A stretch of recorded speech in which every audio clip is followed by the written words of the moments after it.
Monday. மத்த எல்லா நாள்லயுமே vlog post பண்ணறதுக்கு முடியுதுங்க. பட் இந்த சண்டே மட்டும் விளாக் எடுத்தாலும் போஸ்ட் பண்ண முடியல. இல்லைன்னா விளாகே எடுக்க முடியாம தான் போகுது. வீட்ல இருக்க ஒர்க்கே கரெக்ட்டா இருக்கிற மாதிரி தாங்க ஒரு ஃபீல் ஆகுது. வெட்னஸ்டே புரட்டாசி 1 ஸ்டார்ட் ஆக போகுது. 30 டேஸ்க்கு நான்வெஜ் இல்ல. புரட்டாசிக்கு பெருமாள் சாமி கும்பிடணும்னு சொல்லிட்டு ப்ரீ பிளானா வீட்டையெல்லாம் கிளீன் பண்ணிடலாம்னு சொல்லிட்டு மண்டே கிளீனிங் ஒர்க்கை ஸ்டார்ட் பண்ணிட்டேங்க. வீட்டில் கொஞ்சம் டஸ்ட் எல்லாம் இருந்துச்சு. பூஜை அறை, பூஜை பாத்திரம் இதெல்லாம் வாஷ் பண்ணி தொடச்சி நீட்டாக எடுத்து வச்சாச்சு. ஹஸ்பண்ட் ஒர்க் முடிஞ்சு வரப்ப பால்கோவா பன் வாங்கிட்டு வந்திருந்தாரு.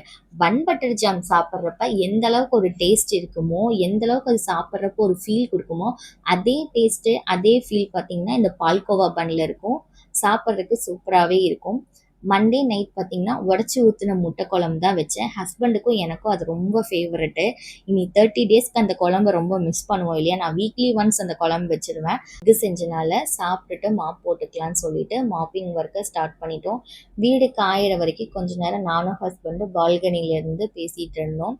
மற்ற நாள்லாம் இந்த நான்வெஜ்ஜை சாப்பிட்ணுங்கிற கிரேவிங்ஸ் வரவே வராதுங்க. பட் இந்த புரட்டாசிக்குன்னு சொல்லி நம்ம விரதம் இருக்க ஸ்டார்ட் பண்ணுறப்ப தான் பார்த்தீங்கன்னா நான்வெஜ்ஜு சாப்பிடணும், அதை நம்ம ரொம்ப மிஸ் பண்ணுறோமே அப்படிங்கிற ஃபீலிங்ஸ்லாம் வர ஆரம்பிக்கும். எனக்கு எப்பயுமே அந்த புரட்டாசி 30 டேஸில் தாங்க ரொம்ப டெம்ப்ட் ஆகும். உங்களில் எத்தனை பேர்த்துக்கு இதே மாதிரி ஃபீல் வரும்னு சொல்லிட்டு கமெண்ட்டில் சொல்லுங்கள். நெக்ஸ்ட் வீடியோவில் பார்க்கலாம்.